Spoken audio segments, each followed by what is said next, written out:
Do you know what a lobotomy is? It was a procedure that was quite popular throughout the 60s where a doctor would insert a stick into your brain through your eye socket trying to sever the connection from your prefrontal cortex to the rest of your melon. Delightful. And the best part is they did this in an attempt to treat mental illness, and it worked about as well as you would expect.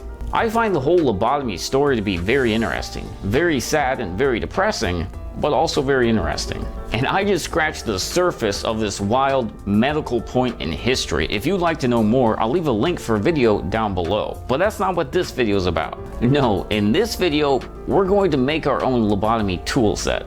That's weird. Why are you making your own lobotomy tool set? Do you want to lobotomize someone?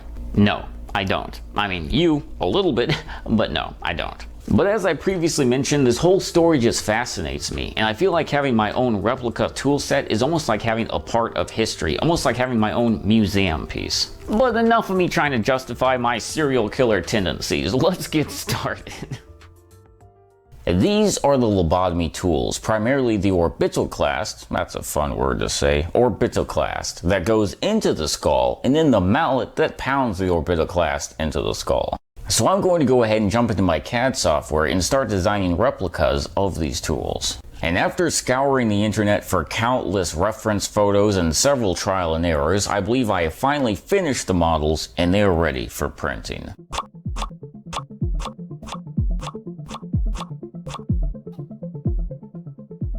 Now I designed and printed all of these hollow, and that's so we can insert a 3/16 steel rod into them. And that will not only make them a lot more rigid, but also add a much needed weight and feel to them to make them seem more authentic. And so after we go ahead and mark how long we need these pieces to be, we can go ahead and cut them.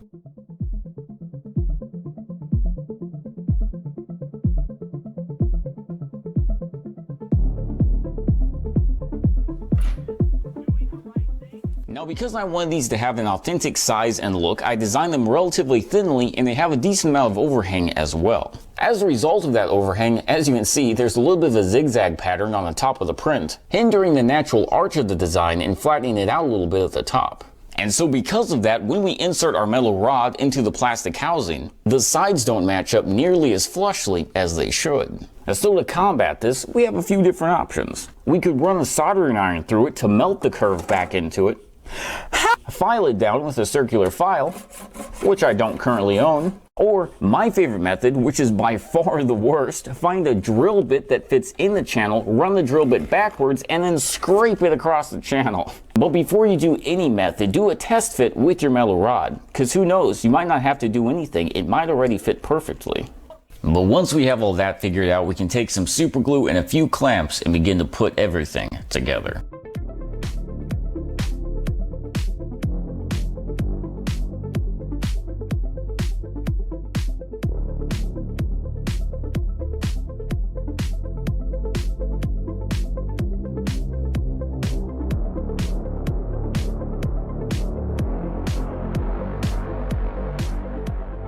You can see I printed the head of my mallet hollow as well, and that's so we can insert some BBs to give it some more weight. I am going to go ahead and pour a decent amount of super glue into the BBs before we seal them off so they don't shake around, because we are trying to make a medical mallet and not a baby rattle.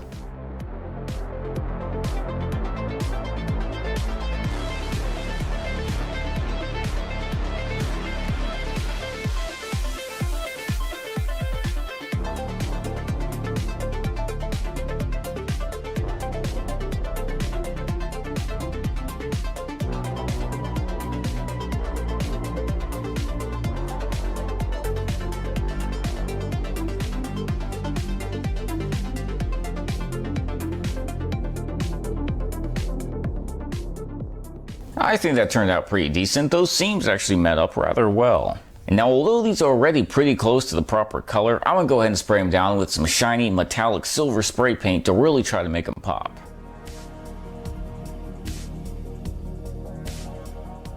Now while we give them a chance to dry, we can temporarily shift our attention into making a display box to keep them in. The construction of this box is actually going to be pretty simple and straightforward. I'm just going to take this 10 mil thick sheet of pine wood I have and cut it into these pieces.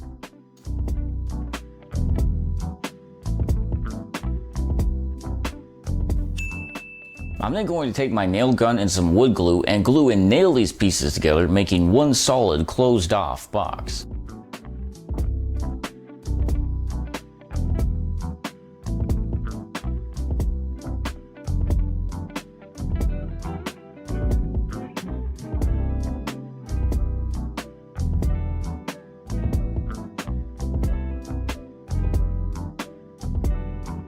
I'm then going to fill in the nail holes using a little bit of wood putty and then go ahead and sand everything down. Great, so now we have a box, but how do we put things inside it? Well, with my table saw blade set 1 inch out, I'm going to run the box around it, cutting it into 2 pieces. We can then take this opportunity to stain the inside and out of the box and then put on a protective clear coat.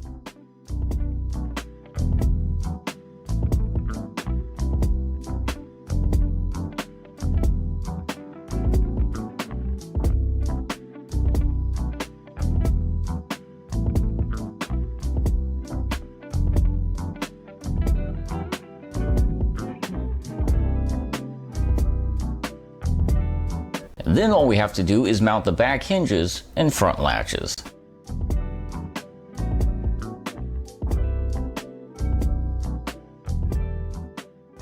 And with that, the box is complete, but I kind of feel like we need some kind of padding or something inside to help hold the tools in place. So I went to the dollar store and I got this poster board, and so what I'm going to do is cut out several rectangles that fit perfectly inside the box. I'm then going to lay the tools out perfectly on top of them, trace around them, and then cut out those shapes using the box cutter.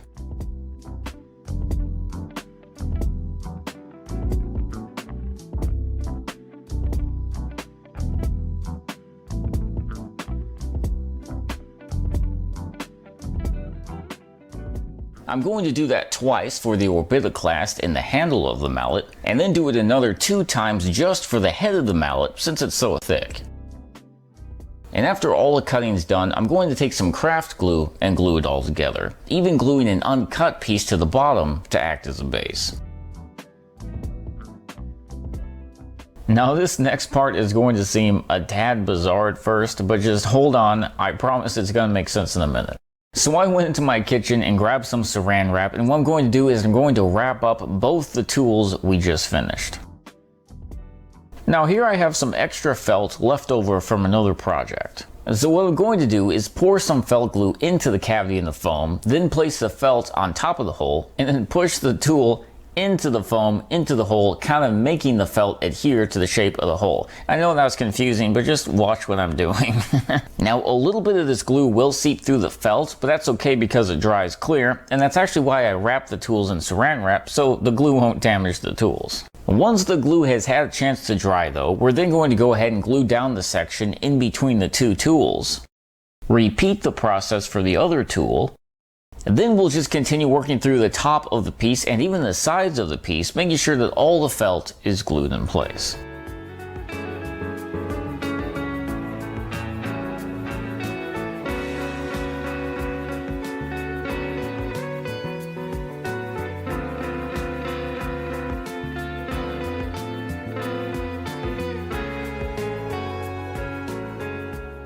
Once we like how it looks and we've given the glue a chance to dry, I'm then going to come back through and cut off all the excess felt.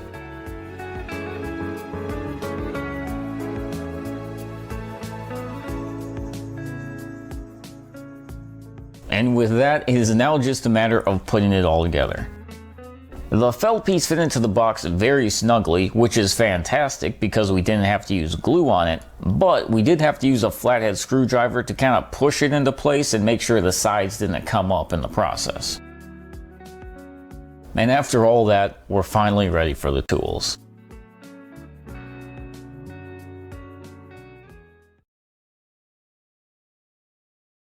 So tell me, Jeff, what seems to be the issue? Well, to be honest with you, recently, I've just been feeling a little depressed. Say no more. I have just the cure. It's called a lobotomy, and it'll cheer you right up. Whoa, hey, will that even help? Well, I mean, no one has ever explicitly told me it won't work. So yes, I'm pretty sure it will. Now just lean back in your chair and try to relax. Well, You're the doctor. I mean, I guess if you're sure.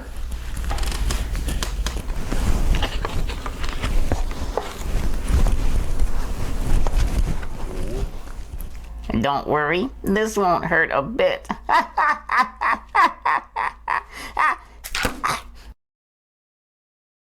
I hope you enjoyed that little skit. Got fake blood all over my kitchen. Had to clean for like a half hour.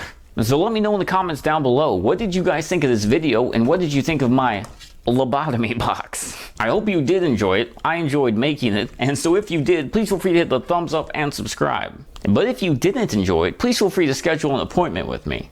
I think I can change your mind. But hey, thank you guys so much for watching, and Lord willing, I'll see you next time. Thanks for watching, and please feel free to subscribe. And Lord willing, I'll see you next time.